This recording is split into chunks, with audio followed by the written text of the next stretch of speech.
Assalamualaikum warahmatullahi wabarakatuh. Perkenalkan, nama saya Dara Distia, NIM 2303031006.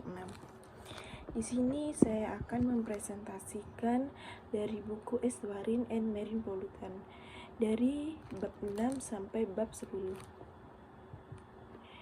Yang dimana bab 6 ini berjudul logam berat, bab 7 survei pemantauan nasional, bab 8 limbah radioaktif, bab 9 pengukuran dan pembuangan hasil pengukuran, bab 10 dampak pembangkit listrik.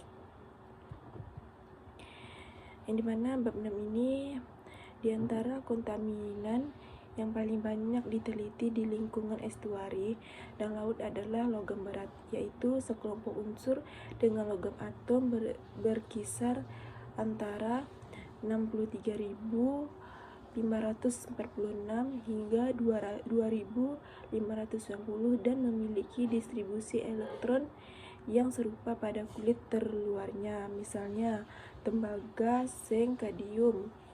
Karena tingkat toksitasnya terhadap organisme estuarin dan laut ketika ketersediaannya melebihi ambang batas tertentu serta daya tahan di lingkungan. Logam berat menimbulkan potensi kondisi berbahaya. Logam berat dapat dibagi menjadi dua kategori, yaitu logam transisi, misalnya kobalt, tembaga, besi, mangan, yang bersifat esensial bagi metabolisme pada konsentrasi rendah tetapi dapat menjadi toksik pada konsentrasi tinggi. Yang kedua, metaloid, misalnya arsenik, kadmium, timbal, merkuri, selenium, dan timah, yang umumnya tidak dibutuhkan dalam fungsi metabolisme namun bersifat toksik pada konsentrasi rendah. Urutan perkiraan tidak toksitas logam berat yang umum terhadap organisme akuatik dari yang paling beracun hingga yang paling rendah adalah sebagai berikut: merkuri, kadium, tembaga, seng, nikel, timbah, kronium, aluminium, dan kobalt. Pada tingkat yang tinggi, logam berat bertindak sebagai penghambat enzim dan tubuh organisme. Namun, di tingkat toksitas, suatu logam dapat bervariasi secara signifikan antar spesies. Akumulasi logam berat oleh organisme laut bergantung pada berbagai faktor seperti suhu, salinitas, pola makan, masa pemijahan, serta kemampuan organisme dalam mengukur konsentrasi logam di dalam tubuhnya. Selanjutnya ada sumber. Logam berat ini masuk ke laut memiliki 3 jalur utama, yaitu aliran sungai, endapan atmosfer, dan aktivitas manusia. Sebagian besar logam dalam air sungai berasal dari pelapukan batuan dan pelindian tanah. Namun jumlahnya meningkat akibat pencemaran dari kawasan perkotaan dan industri. Atmosfer juga menjadi jalur penting, di mana logam seperti timbal dari bensin bertimbal, merkuri dari aktivitas vulkanik, dan aluminium dari debu batuan masuk ke laut melalui deposisi kering, basah, serta pertukaran gas. Di wilayah pesisir, logam berat terutama berasal dari aliran sungai dan endapan atmosfer, sedangkan di laut dalam sumber utamanya adalah letusan gunung Merapi dan ventilasi hidrotermal dari dasar laut. Selain sumber alami, aktivitas manusia memberikan kontribusi besar terhadap pencemaran logam berat. Kegiatan seperti pertambangan, peleburan, pemurnian, pelapisan listrik, dan pembangkit listrik menjadi penyumbang utama. Sumber tanaman berasal dari emisi kendaraan bermotor, pembuangan lumpur limbah, hasil pengukuran abu pembakaran, serta cat antitreatif pada kapal dan struktur laut. Akibatnya, sebagian besar logam berat terakumulasi di estuari, teluk, dan wilayah landas kontinmen yang menjadi tempat utama terperangkapnya kontaminasi tersebut. Bentuk kimia logam jejak terdapat dalam bentuk kimia berikut selama perjalanan menuju laut. Pertama, satu, dalam larutan sebagian ion anorganik dalam kompleks anorganik maupun anorganik. Kedua, terasorpsi pada permukaan. Ketiga, dalam partikel organik padat. 4, dalam lapisan pada partikel detrital setelah kompresipitasi dan penyerapan, terutama pada oksidasi besi dan mangan. Kelima, dalam posisi kiri dari material kristalin detralin. Dan 6, mengendap sebagai fase murni kemungkinan pada partikel material. Meskipun logam berat terdapat dalam fase terlarut koloid dan partikel dalam air laut, konsentrasi bentuk terlarutnya rendah karena bersifat reaktif terhadap partikel. Logam berat dengan cepat teradsorpsi pada materi partikel tersuspensi ketika memasuki perairan sungai atau estuarin. Interaksi dengan partikel tersuspensi di estuari sangat nyata pada maksimum kekeruhan yang reaktif. Akhirnya, sebagian besar logam berpindah ke sedimen dasar di estuarin yang berfungsi sebagai tempat penyimpanan unsur-unsur ini. Sebagai contoh, efisien penyebab material tersuspensi di Teluk sisa PK adalah 98 kurang dan lebih 2%.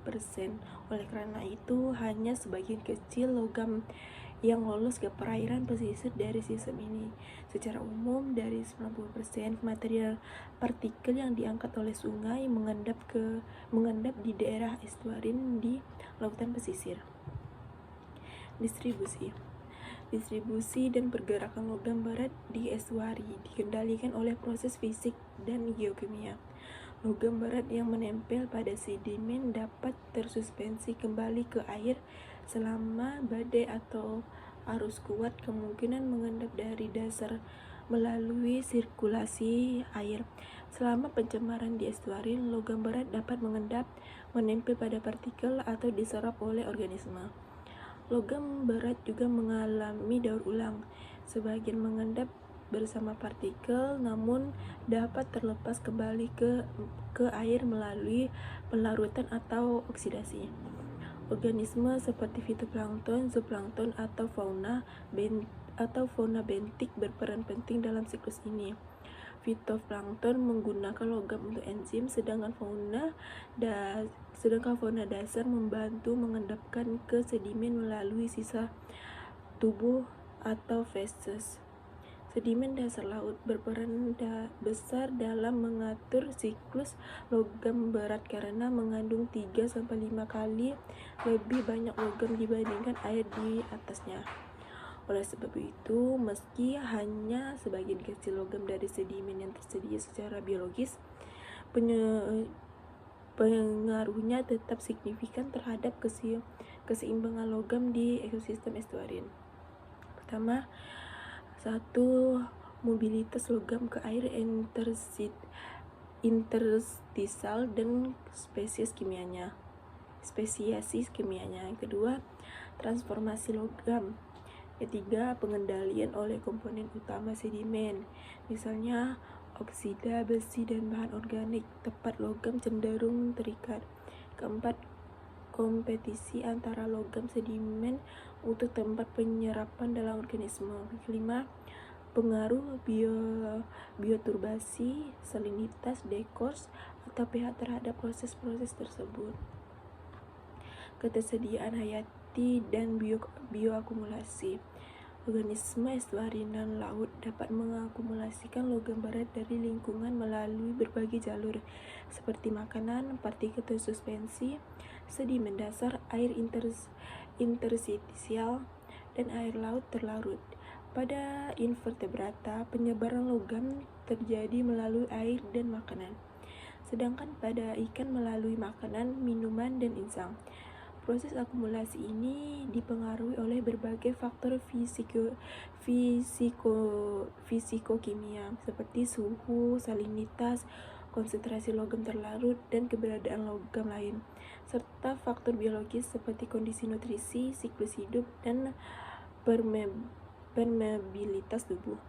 Semua logam berat dapat menjadi toksik jika melebihi ambang batas ketersediaan hayati, dan tingkat toksisitasnya bergantung pada aktivitas ion logam bebas, bukan hanya konsentrasinya, tapi juga ada beberapa organisme yang mampu mengatur dan menetralkan logam berat dan tubuhnya dengan cara menyimpannya di jaringan seperti kerangka, matriks sel, atau melalui pembuangan feses dan ganti kulit. Protein khusus seperti metallothionein dan struktur seluler di lisosom berperan penting dalam mengikat, menyimpan, dan mendetoksifikasikan logam berat, membantu menjaga keseimbangan logam dan tubuh organisme laut. Konsentrasinya di dalam air laut. Yang pertama ada tembaga. Konsentrasi tembaga di perairan laut mencapai sekitar 0,1.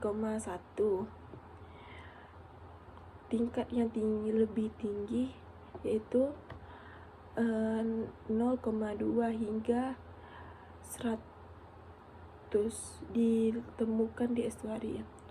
Seng. Sementara konsentrasi seng di laut terbuka kurang dari 1.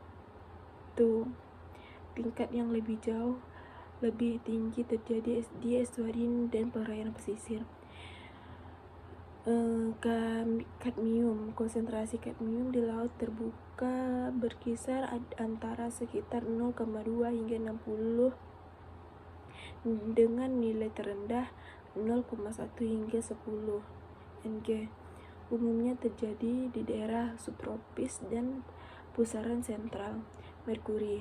Masuknya merkuri ke perairan secara alami melalui pelapukan batuan, aktivitas gunung berapi, dan ventilasi hidrotermal laut alam, serta secara manusiawi dari pembakaran bahan bakar fosil dan industri seperti bom, kertas, pelayaran, pertanian, farmasi, dan kloralkali.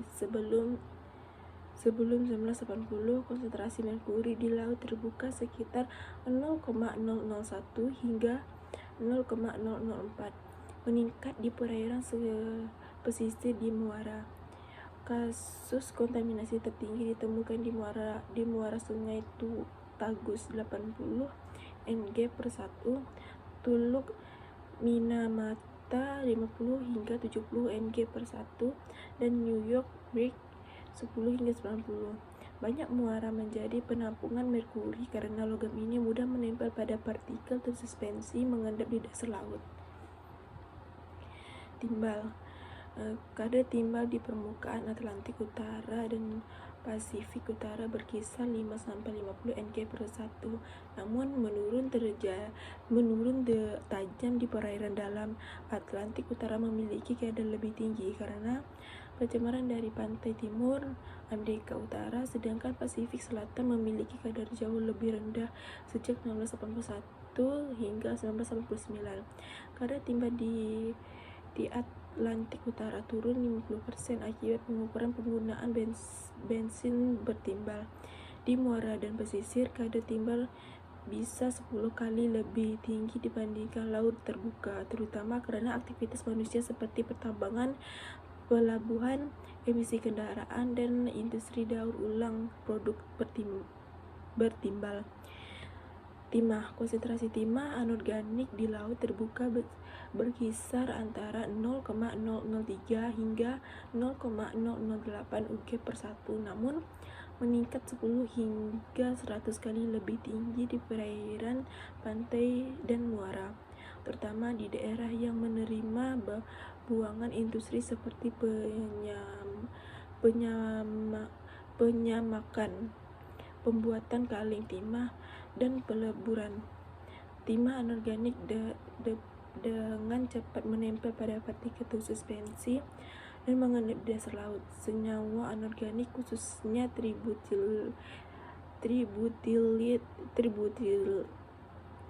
tributiltin atau disingkat dengan TBT sangat beracun dengan dan digunakan dalam cat anti-teritif, pengawet kayu, serta berbagai proses industri.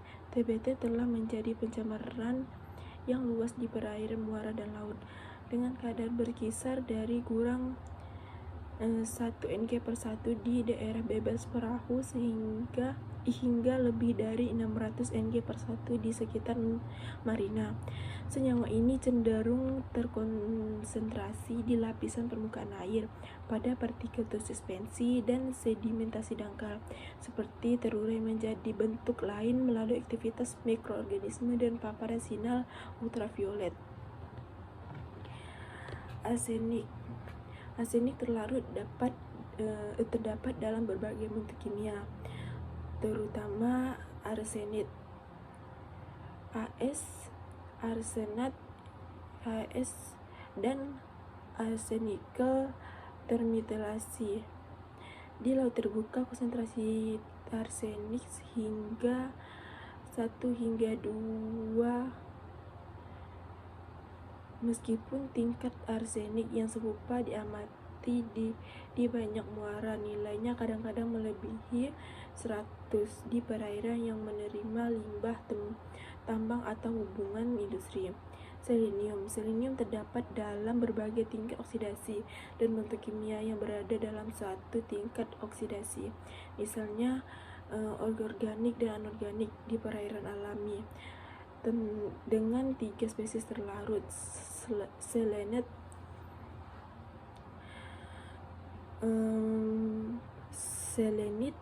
dan organik, yang dikenal luas di air laut. Tingkat selenium di air laut berkisar antara 0,06 hingga 0,12.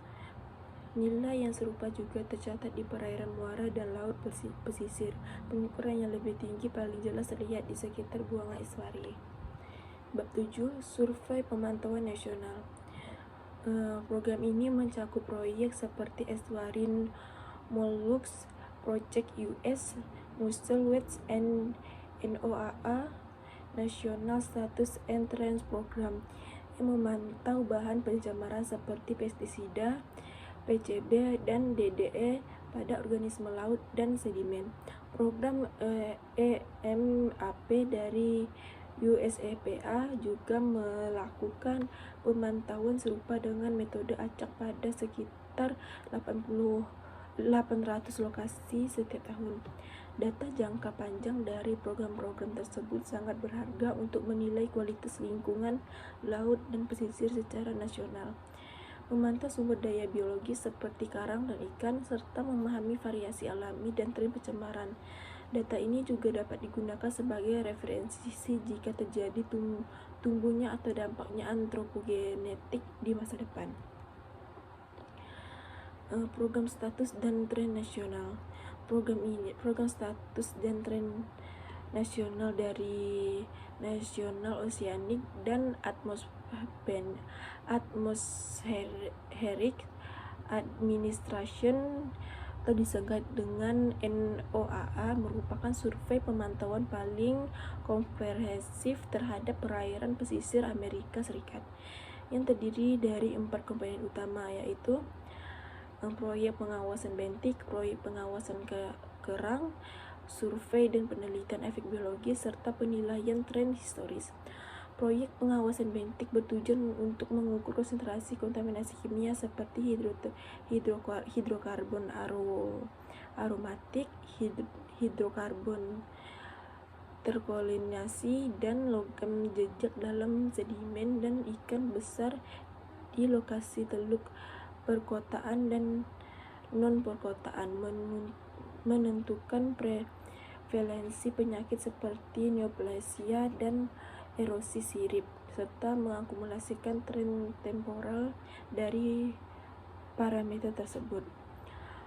Proyek Mussel Watch bertujuan untuk mengumpulkan kerang atau tiram setiap tahun dari populasi asli pada lokasi dan waktu yang sama untuk menelusuri tren kontaminasi kimia, termasuk dalam sedimen.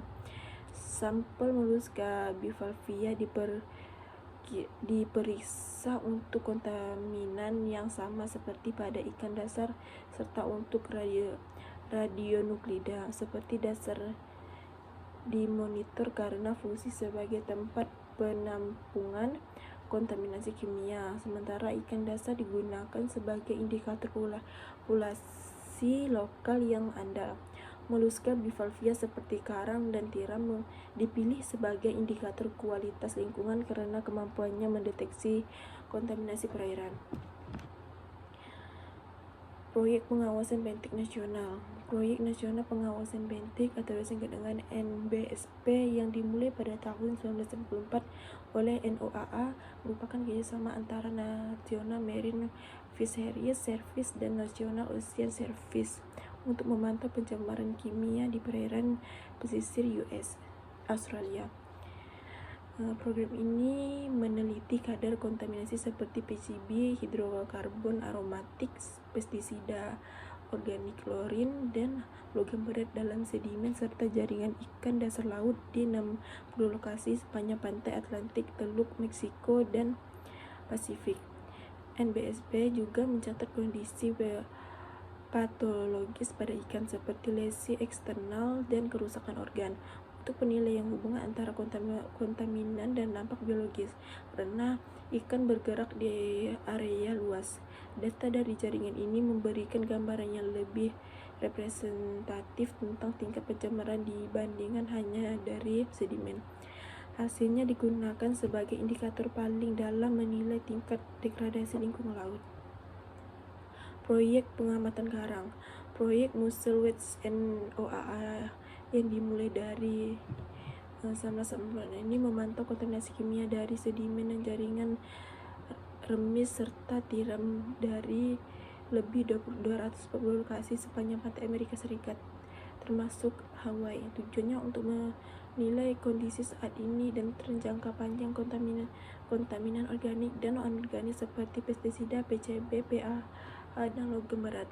Remis dan tiram dipilih karena mudah diambil, menetap, dan mencerminkan tingkat pencemaran lingkungan. Pengambilan sampel dilakukan tiap tahun antara November dan Maret sebelum masa pemijahan. Sedimen juga dianalisis untuk mengetahui distribusi spesial kontaminan, meskipun tidak mencemari perubahan waktu. Hasil pemantauan menunjukkan tingkat kontaminasi tertinggi terhadap di daerah pesisir perkotaan besar seperti Boston, New York, dan Diego, Los Angeles, dan Seattle.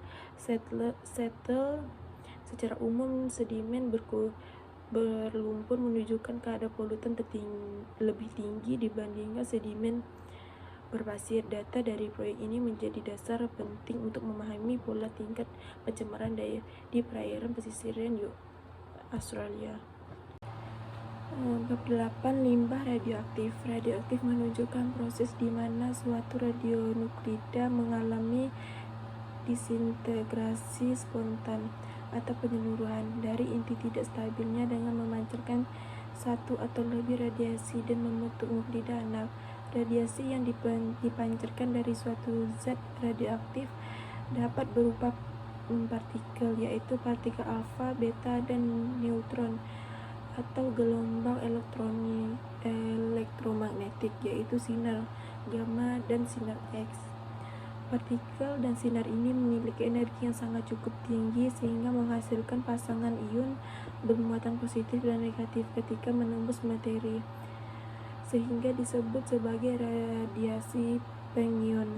Karena radiasi pengion dapat merasuk jaringan biologi secara parah. Hal ini menjadi bahaya besar bagi organisme hidup.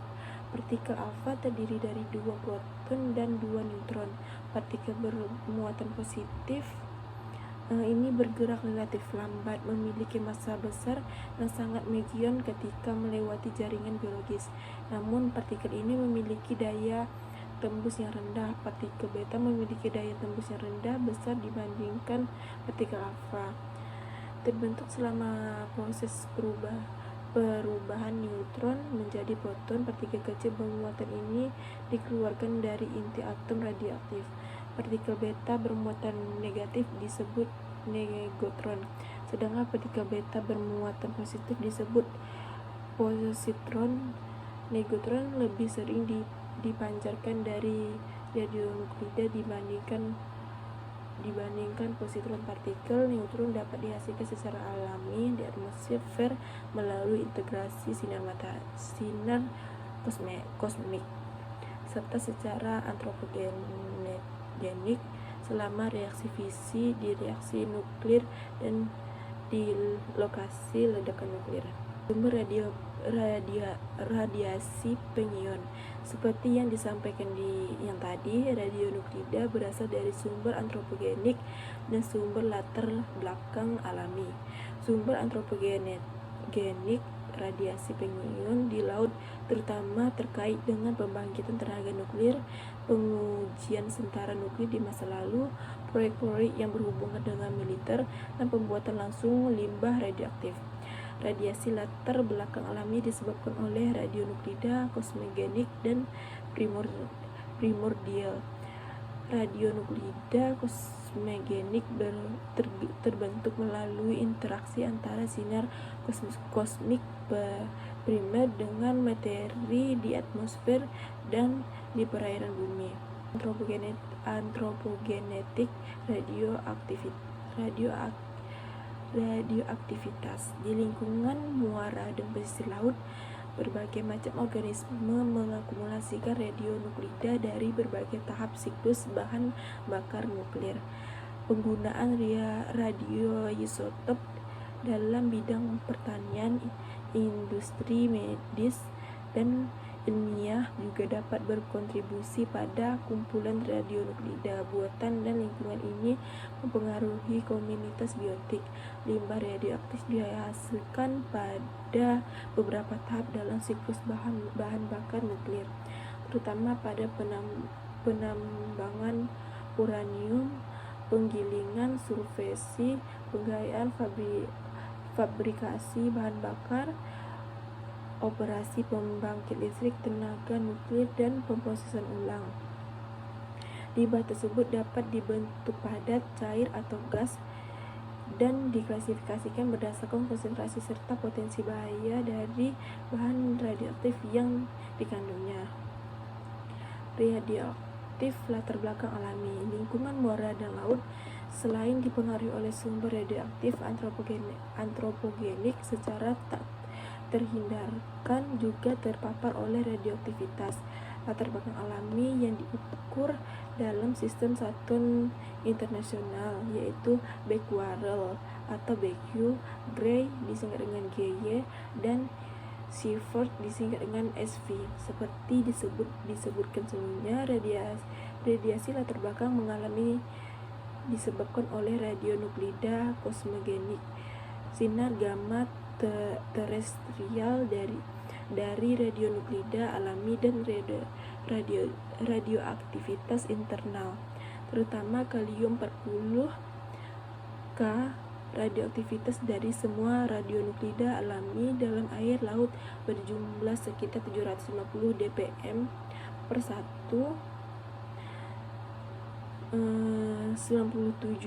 berasal dari 40 K. Sinar kosmik memberikan laju dosis sekitar 40 kali 80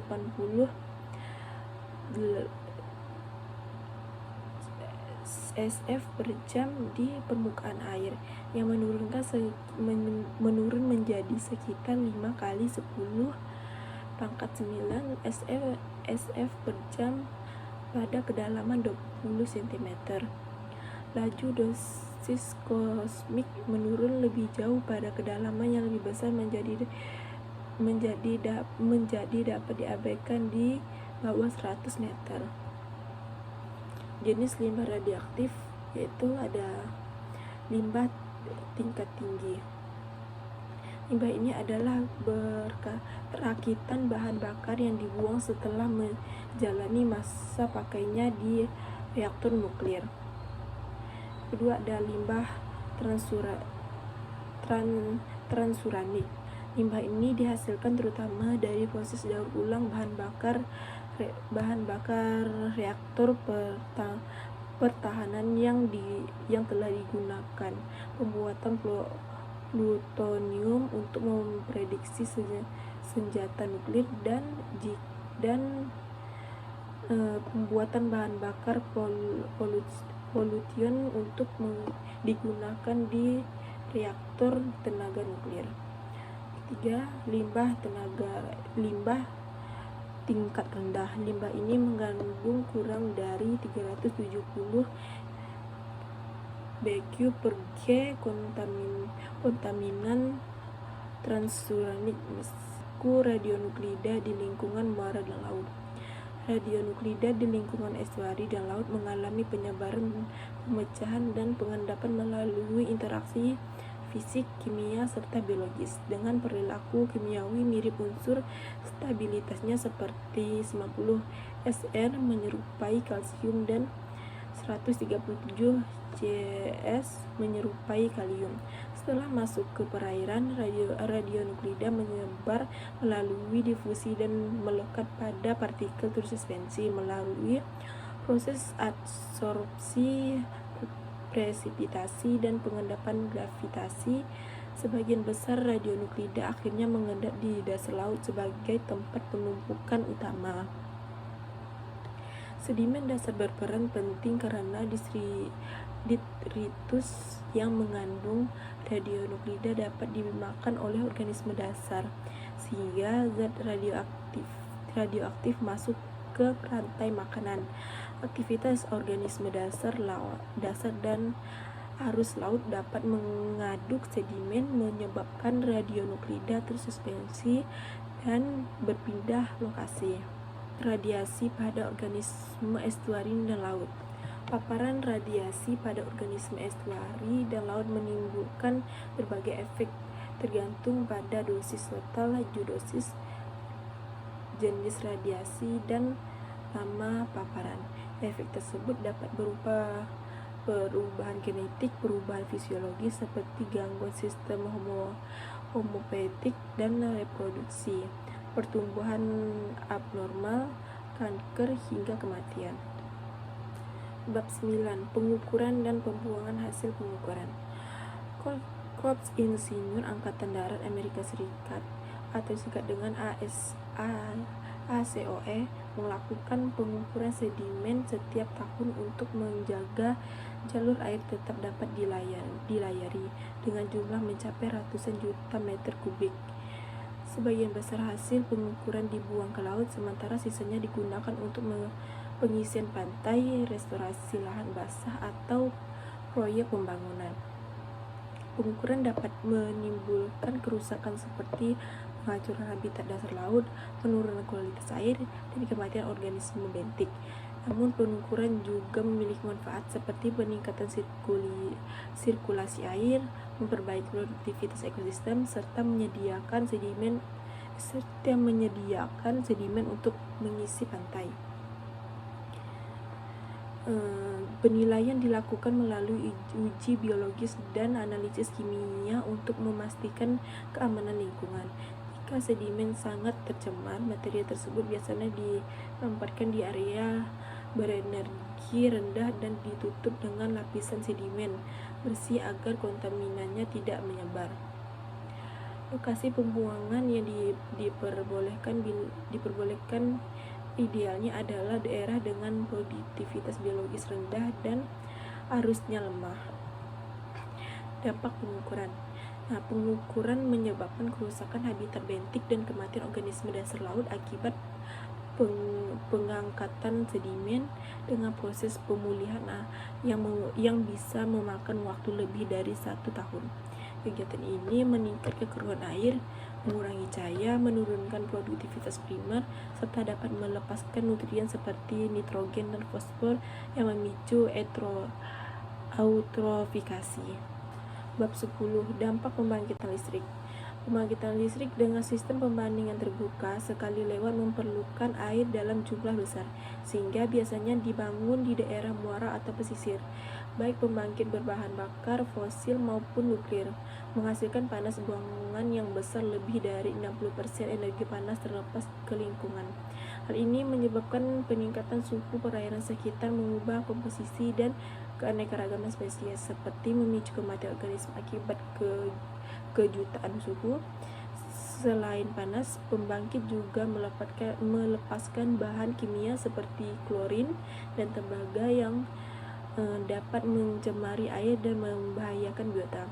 Limbah radioaktif dari pembangkit nuklir juga dibuang, namun kadarnya rendah. Banyak organisme, terutama telur dan larva ikan, terperangkap atau terbawa ke dalam sistem pendinginan sehingga menurunkan kelangsungan hidup dan produktivitas ekosistem di sekitar lokasi pembangkit. Pengeluaran panas. Peningkatan jumlah dan kapasitas pembangkit, terutama tenaga nuklir, menyebabkan volume limbah panas meningkat, sehingga mengganggu fungsi biologis penting seperti fotosintesis, respirasi, dan reproduksi organisme air. Suhu tinggi mempercepat metabolisme biota namun menurunkan kadar oksigen terlarut yang dapat menyebabkan anoksia, hipoksia, dan kematian organisme, terutama di daerah muara yang tertutup. Panas limbah juga mengubah sifat fisik air seperti densitas, viskositas, dan tegangan permukaan, dan yang berdampak pada stratifikasi dan sedimentasi. Presentasi dari saya. Terima kasih. Assalamualaikum warahmatullahi wabarakatuh.